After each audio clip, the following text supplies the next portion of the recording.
말씀을 읽으면서 생각하십시다. 하나님 아버지 감사합니다.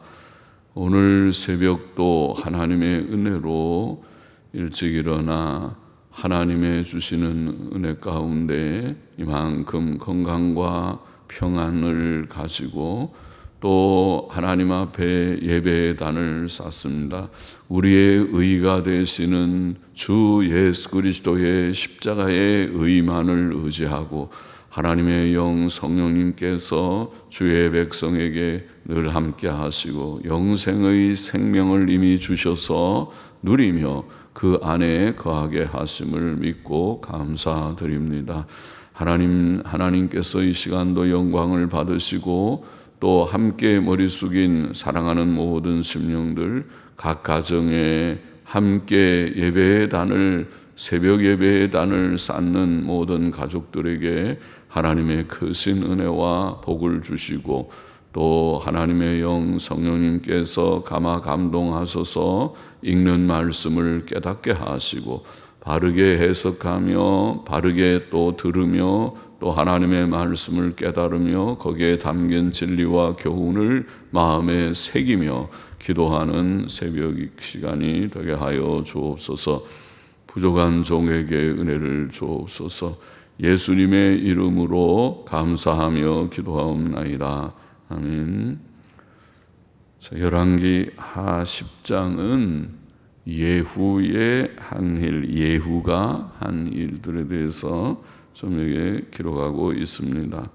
역사 기록이지요. 예후가 북방 이스라엘 땅에서 이루어진 일입니다. 1절 더 보십시다. 아합의 아들 70인이 사마리아에 있는지라.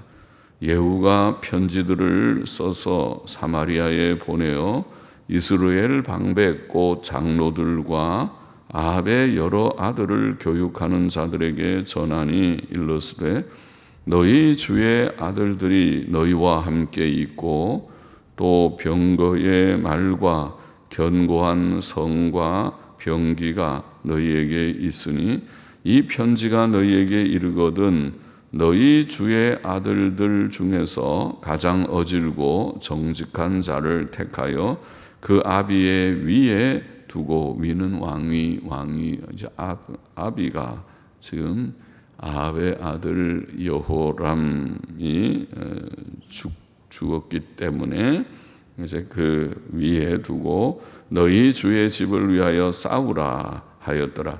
저희가 심히 두려워하여 가로되 두 왕이 저를 당치 못하였거든. 우리가 앞장에서 읽은 대로 이스라엘 왕 여호람과 또 유다 왕 아하시아입니까? 유다 왕 아하시아와 두 왕이, 여호람은 요람이라고도 하고 이스라엘 왕 여호람 혹은 요람과 유다 왕 아하시아 두 왕이 예후의 반란에 의해서 다 죽임을 당했는데 두 왕이 저를 당치 못하였거든 우리가 어찌 당하리요 하고 국내 대신은 오늘날로 말하면 비서실장과 같습니다. 비서실장, 국내 대신과 부윤은 성주입니다. 그 사마리아 성의 통치, 성의 우두머리가 되는 사람을 부윤이라고 합니다. 성주, 부윤 성주와 장로들과 왕자를 교육하는 자들이 예후에게 말을 전하여 가로되 우리는 당신의 종이라. 물은 명하는 것을 우리가 행하고 아무 사람이든지 왕으로 세우지 아니하리니 당신의 소견에 좋은 대로 행하라 한지라. 예후가 다시 저희에게 편지를 붙이니 일러스되 만일 너희가 내 편이 되어 내 말을 들으려거든 너희 주의 이름된 너희 주의 아들 된 사람들의 머리를 취하고 내일 이맘때에 이스라엘에 이르러 내게 나오라 하였더라. 왕자 70인이 성중에서 그 교육하는 존귀한 자들과 함께 있는 중에 편지가 이르매 저희가 왕자 70인을 잡아 몰수히 죽이고 그 머리를 광주리에 담아 이스라엘 예후에게로 보내니라. 그렇게 되어 있습니다. 자, 아침엔 하나님께서는 아합의 집을 심판하셔서 하루아침에 70명의 아들들, 아마 손자들도 있었는지 몰라도 아들과 손자, 아들들의 아들들, 히브리어에 아들이나 손자나 다른 용어가 있지 않긴 하지만은 아들들 하면은 그 자손들이 때때로 들어가기도 하지만은 하여튼 70명의 아들들이라고 되어 있습니다. 아합의 아들들이라고 표현되어 있는 70명의 아들들이 몰살을 당하게 하셨습니다. 왕자들이 많다는 자랑이 하루아침에 헛되게 되었습니다. 하나님께서 그 집을 치시니 그 영광스러워 보였던 집은 하루아침에 가련한 집이 되었습니다. 자녀들이 하나님의 복을 받지 못한다면 자식 많은 것은 결코 복이 되지 못합니다. 그러므로 성도는 오직 경건하고 의롭게 살며 자녀들을 경건과 의로 교육하고 훈련시킴으로써 그들이 하나님의 복을 받는 자들이 되게 하여야 합니다. 8절 보십시다. 사자가 와서 예후에게 고하여 가로되 무리가 왕자들의 머리를 가지고 왔나이다. 가로되 두 무더기로 쌓아 내일 아침까지 문 어귀에 두라 하고 이튿날 아침에 저가 나가 서서 뭇 백성에게 이르되 너희는 의롭도다. 나는 내 주를 배반하여 죽였거니와 이 여러 사람을 죽인 자는 누구냐? 그런즉 너희는 알라.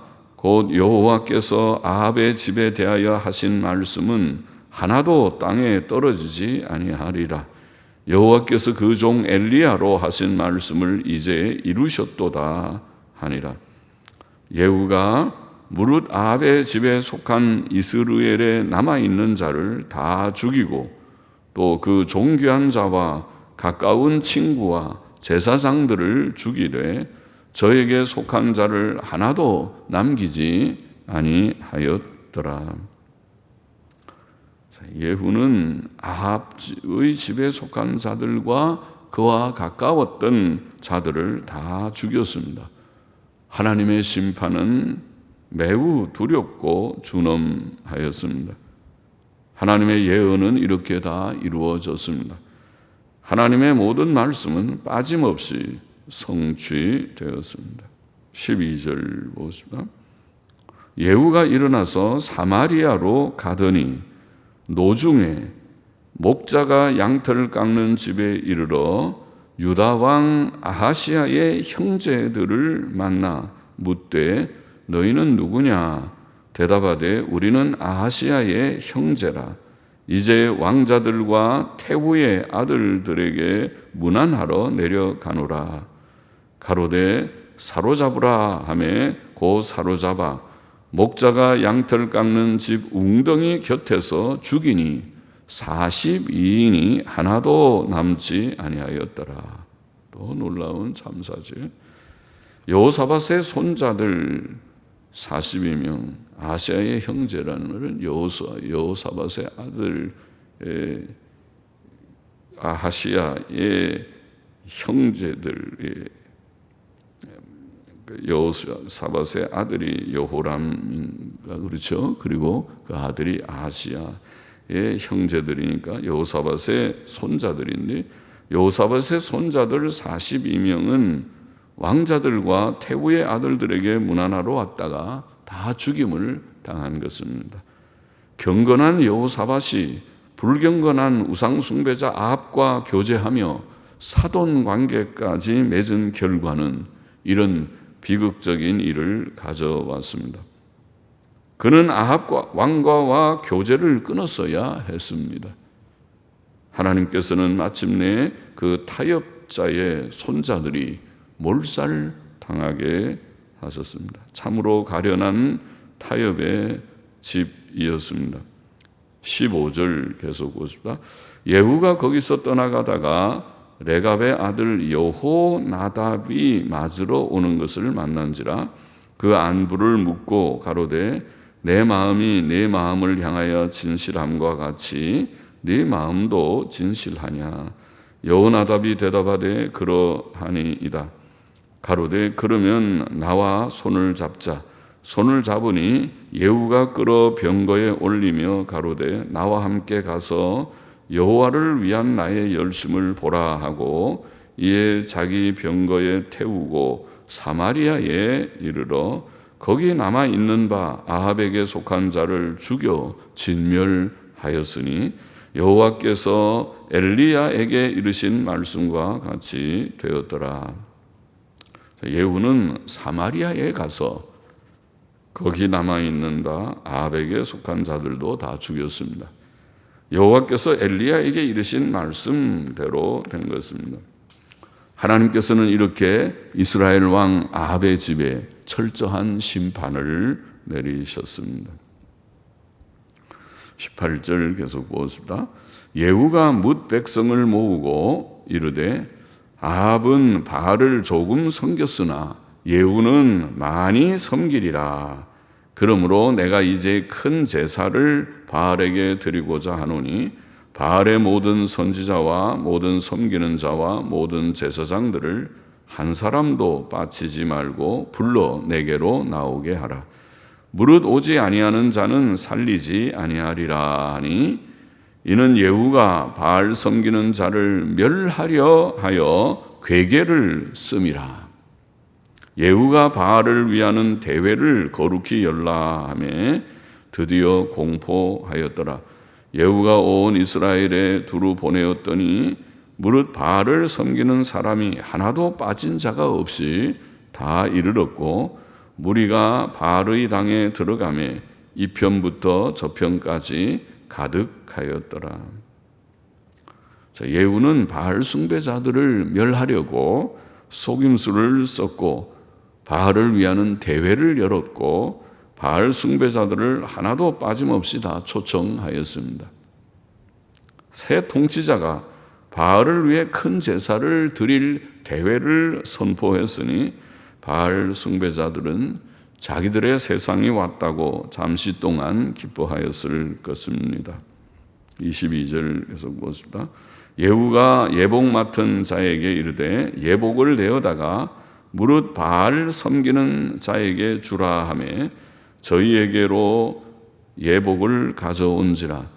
예후가 레갑의 아들 여호나답으로 더불어 바알의 당에 들어가서 바알을 섬기는 자에게 이르되 너희는 살펴보아 바알을 섬기는 자만 여기 있게 하고 여호와의 종은 하나도 너희 중에 있지 못하게 하라 하고 무리가 번제와 다른 제사를 드리려고 들어간 때에 예후가 80인을 밖에 두며 이르되 내가 너희 손에 붙이는 사람을 한 사람이라도 도망하게 하는 자는 자기의 생명으로 그 사람의 생명을 대신하리라 하니라.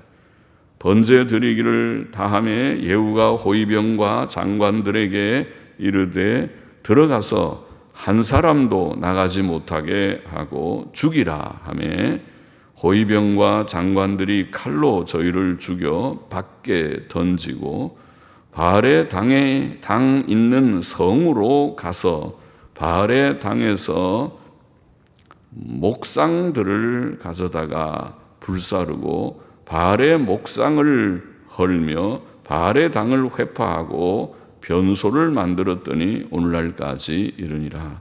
이게 목상들, 목상이라고 번역된 말은 거룩한 돌들, 영어 성경은 거룩한 돌 혹은 거룩한 기둥 이런 뜻입니다. 그래서 거룩한 돌 혹은 거룩한 기둥으로 고쳐 번역해야 하지 않을까 싶습니다. 자, 예후는 바알 숭배자들에게 예복을 입혔고 제사가 끝난 후 그들을 다 죽였습니다.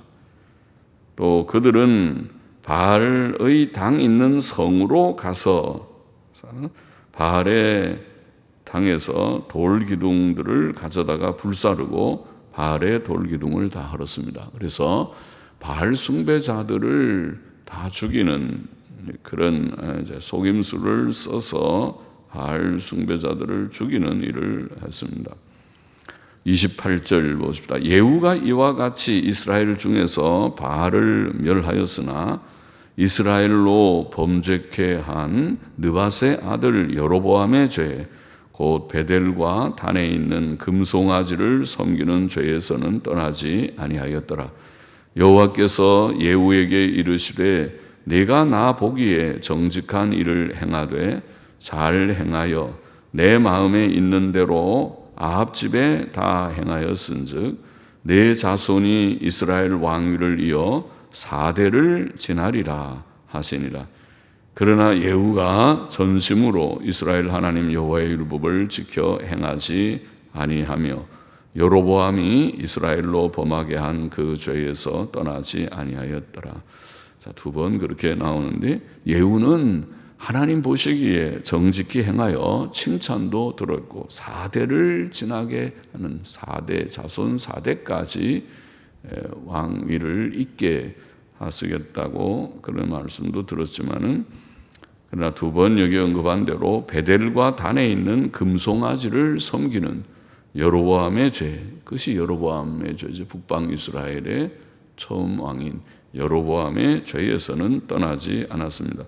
마저 읽어보십시다. 이때에 여호와께서 비로소 이스라엘을 찢으사 하사엘이 그 사방을 치되 요단 동편 길르앗 온 땅 곧 갓 사람과 루벤 사람과 므낫세 사람의 땅 아르논 골짜기에 있는 아로엘에서부터 길르앗과 바산까지 하였더라. 예후의 남은 사적과 무릇 행한 일과 모든 권세는 이스라엘 왕 역대지략에 기록되지 아니하였느냐. 예후가 그 열조와 함께 잠에 사마리아에 장사되고 그 아들 여호아하스가 대신하여 왕이 되니라. 예후가 사마리아에서 이스라엘을 다스린 횟수는 28년이더라. 28년이더라. 이렇게 되어 있습니다. 오랫동안 통치를 하도록 하나님께서 허락을 하셨습니다. 자, 본장의 교훈을 우리가 정리해 보십시다. 첫째로 하나님께서는 아합 왕가를 엄중하게 엄중하고 철저하게 심판하셨고 경건한 여호사밧의 잘못된 교제에 대해서도 징벌하셨습니다. 그렇죠? 아합의 아들들 70명은 하루아침에 몰살을 당했고 여호사밧의 손자 42명도 하루아침에 몰살당하고 말았습니다. 아합이나 여호사밧에게는 자녀들과 손자들이 많음이 복이 되지 못했습니다. 또 하나님께서는 수많은 바알 숭배자들도 엄중하게 징벌하셨습니다.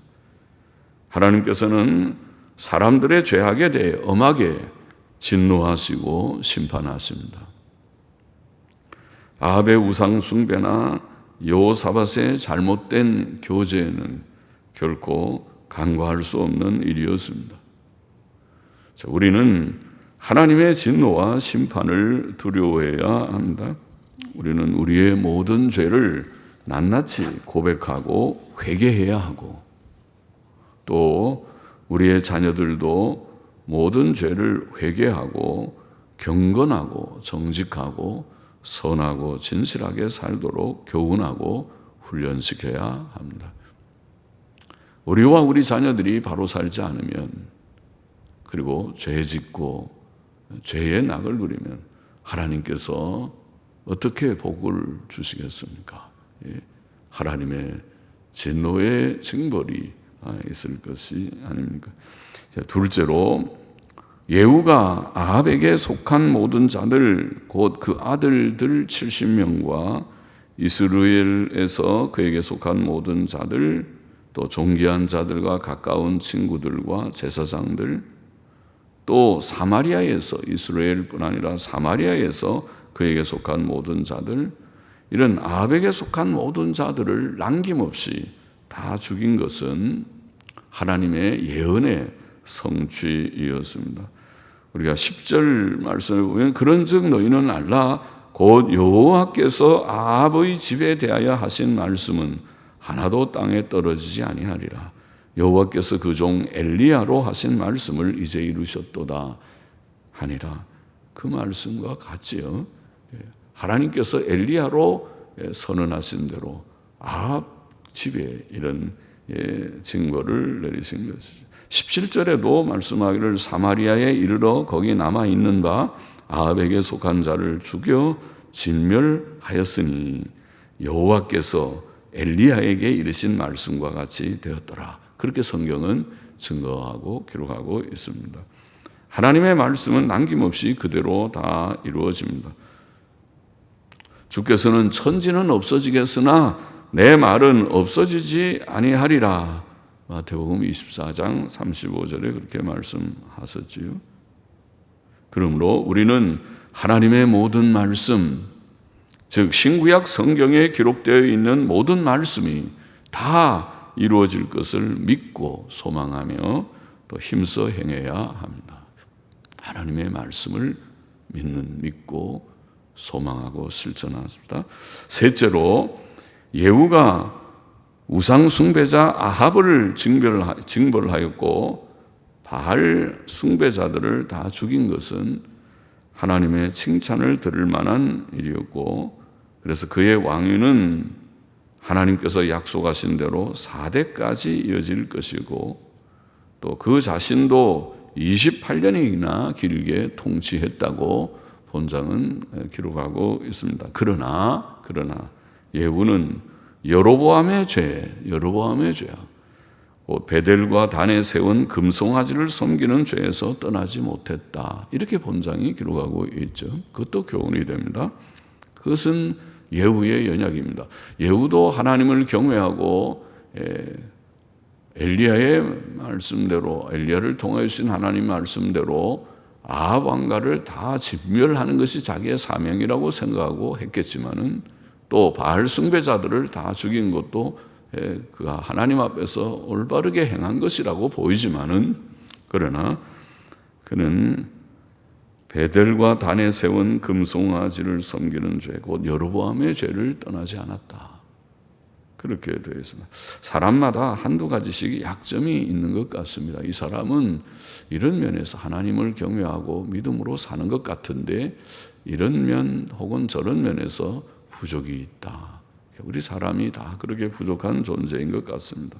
우리는 나의 약점이 무엇인지 좀 깨닫고 우리가 깊이 기도하고 말씀을 늘 묵상하고 하면서 우리 자신의 부족을 깨닫고 그것을 극복하도록 힘써야 하겠습니다. 우리는 철저히 회개하고 성경을 읽고 기도하며 성령의 도우심을 힘입어서 주의 의 가운데서 우리가 의의 길을 구하면서 또 하나님의 계명을 우리는 구원받으려고 계명을 지키는 것이 아니라 구원받았기 때문에 계명을 순종하는 것입니다. 계명 순종함으로 온전해져야 되는 것입니다. 그것이 성경의 교훈입니다. 또 우리 장로교의 신앙 고백, 웨스민스터 신앙 고백이 바르게 성경의 진리를 진술한 내용입니다. 시편 119편 1절에 보면 행위 완전하야, 그런 말씀이 행위 완전하야 여호와의 법에 행하는 자가 복이 있으며, 그렇죠. 그것은 구약 시대에만 적용되는 말씀이 아니고 신약에 예수님 믿고 이미 의롭다함을 받은 구원받은 백성들도 똑같습니다. 그렇지 않으면 성경을 뭐 하려고 주셨겠습니까? 예수 믿고 구원받은 것으로 다 됐고 의인 됐고 이제 그 안에만 거하면 된다면 말씀이 필요 없겠지만은, 그러나 행위 완전하야 우리가 완전한가, 행위가 완전한가, 행위 완전하야 여호와의 법에 행하는 자가 복이 있으며, 디모데후서 3장 16절 17절 늘 우리가 인용하는 말씀이죠. 모든 성경은 하나님의 감동으로 된 것으로, 우리가 가지고 있는 이 신구약 성경, 이 성경 말씀이 하나님의 감동으로 된 말씀인 줄 믿습니다. 모든 성경은 하나님의 감동으로 된 것으로 교훈과 책망과 바르게 함과 의로 교육하기에 유익하니, 교훈을 주고 또 잘못한 거 책망도 하고 그리고 바로잡고 의로 교육해서 의인 되게 만드는 것이 실제적인 의. 우리가 법적인 의는 예수님 믿음으로 이미 받아서 그 안에서 자유하고 평안을 누리고 항상 기뻐하는 이유가 되고, 그렇지만은 실제로 흠과 점이 없는 의인 되기를 원하는 것도 하나님의 뜻입니다. 이것이 성화의 진리죠. 칭의와 성화는 같이 간다. 칭의만 알고 성화를 알지 못하는 것은 성경을 바로 이해한 것이 되지 못합니다. 물론 칭의를 모르고 성화만 얘기하면 율법주의입니다. 그러나 칭의를 바로 알고 또 성화를 우리가 위해서 힘써야 되겠습니다. 유익하니, 우리가 디모데후서 3장 17절, 이는 하나님의 사람으로 온전케 하며, 성경을 주신 목적이 온전케 하는, 하나님의 사람으로 온전케 하며 모든 선한 일을 행하기에 온전케 하려 함이니라. 이 말씀을 우리가 잘 깨닫고 마음에 늘 두어야 하겠습니다. 온전한 믿음과 인격과 삶, 그것이 우리의 신앙생활의 목표라고 할 수 있는 게 성화의 목표죠. 그래서 예수님 믿고 성경의 대의는 요약하면 두 가지라 늘 말했죠. 첫째가 예수님 믿고 구원 얻는 것이고, 둘째가 온전케 되는 것이다. 그것이 선을 행하고 사랑을 실천하고 그렇게 표현하기도 했습니다. 신앙생활의 목표를 온전함에 두고 힘써 달려가는 우리 모두가 되기를 소원합니다. 같이 기도하십시다. 하나님 아버지, 우리와 우리 자녀들이 죄를 철저히 다 버리고 하나님 앞에 바로 삶으로써 복을 받는 자들이 되기를 원합니다. 또 하나님의 말씀이 온전하게 다 성취되는 것을 깨닫고 하나님 말씀을 믿고 소망하며 실천하기를 원합니다.